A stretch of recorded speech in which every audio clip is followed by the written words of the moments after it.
Today I'm going to do a little demonstration on how to measure and mark the trim and then cut the trim for the box. We're going to do a piece of trim around the bottom of the box and also around the top of the box. So the first thing you do whenever you're doing trim work is you cut your long pieces first. Okay, so that means we're going to cut the piece that goes across the bottom here and across the top here. We're going to cut those first because any scraps that you have can be used for the shorter pieces. Okay, so I'm going to use this piece right here. First thing I'm going to do is I'm going to put an angle on it. Now whenever I'm working with trim, okay, so whenever we cut trim, we want to make sure that we keep the side that's going to go against whatever it is you're cutting to fit. That needs to go against the fence on the saw. So in this case, this is the part that's going to be seen. So we want this part against the fence. I'm going to start by cutting a miter on the end. So this is going to go against the box, so that's going to be the short side. So I'm going to make a miter this direction. Okay.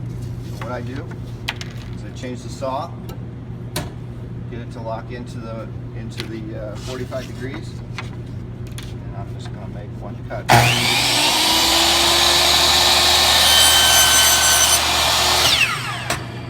Now I'm going to use this point right here, and I'm going to make my piece the same length as the box. So I'm going to set this down at the edge.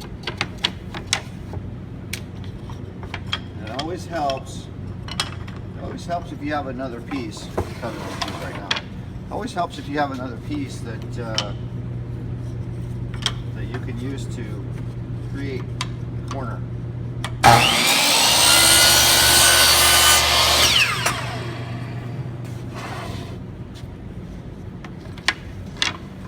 So I'm making a corner right now, two pieces together. Okay, this gives me an exact starting point so that I can mark the other side. Now when I mark the side, I have this piece upside down right now, and I did that on purpose so that you could see what I'm going to do. I want to mark the length, and then I want to mark the angle.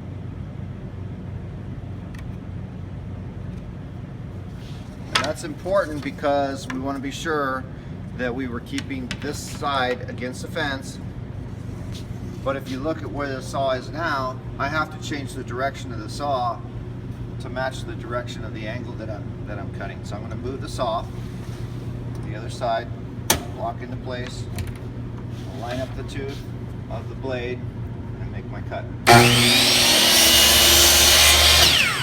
Now I like to start out a little bit long and then move my piece as I go. This way I get it exactly where I want it.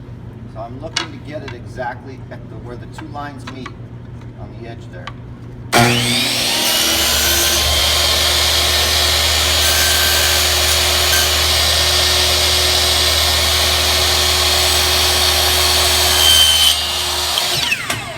My time, and I got it right where the two lines meet. So if I go back to the box and test it, it should be the perfect length. And it is. So now you'd repeat this twice. For the end pieces now, what I do is I simply want to make this, because we're not going all the way around, so I simply want to make this nice tight little joint like that, and then I'm going to take my pencil and I'm going to mark right at the end of where my box is, and I'm just going to do a straight cut on that. So I'm just going to move this and make a straight cut. Again, I started out a little big, so I'm going to go over it just a bit, okay? And I probably should have turned this piece upside down because the thinner stuff wants to chip out. So I need to slow slow down my cut.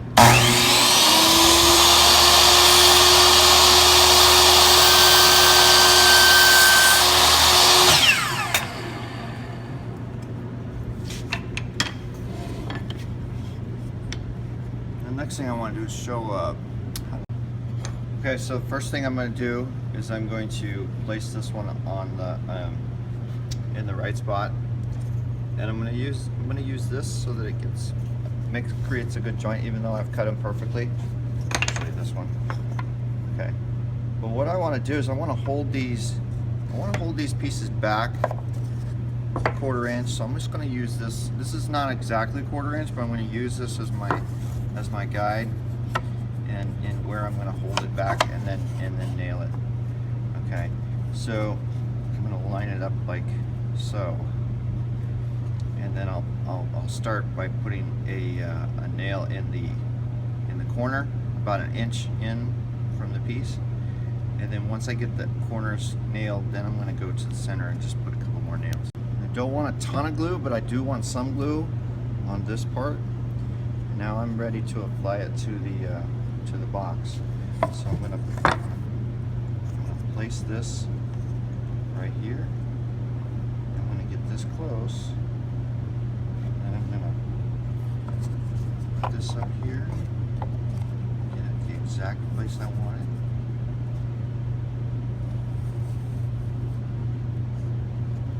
And when you're doing this, you might want to have a friend help you, or even use tape to get the first initial nail in.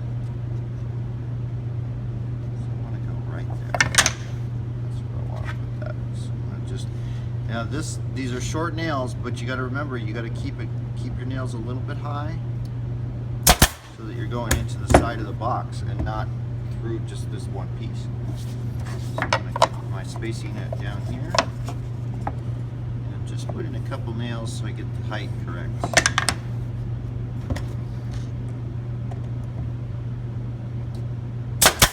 I'm using a short nail. I'll show you. I'm using a short, small nail. Make sure you don't have a longer nail than that in your tool, because if you do, you're going to go through into your box. So now I got those two on. I'm going to check it. Because with 2 nails you can still move it a little bit if you have to. I want to check this miter.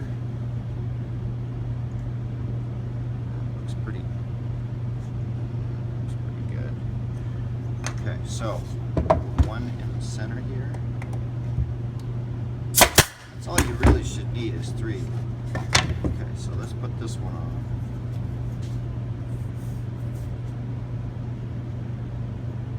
Thin little bead. You don't need a ton of glue. Again, I'm going to use this as a guide.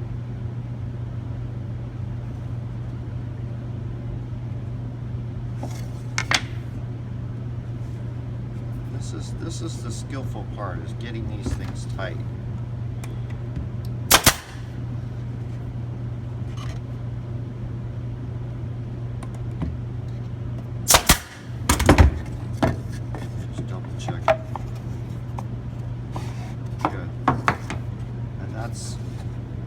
That's how you put your miter joint together.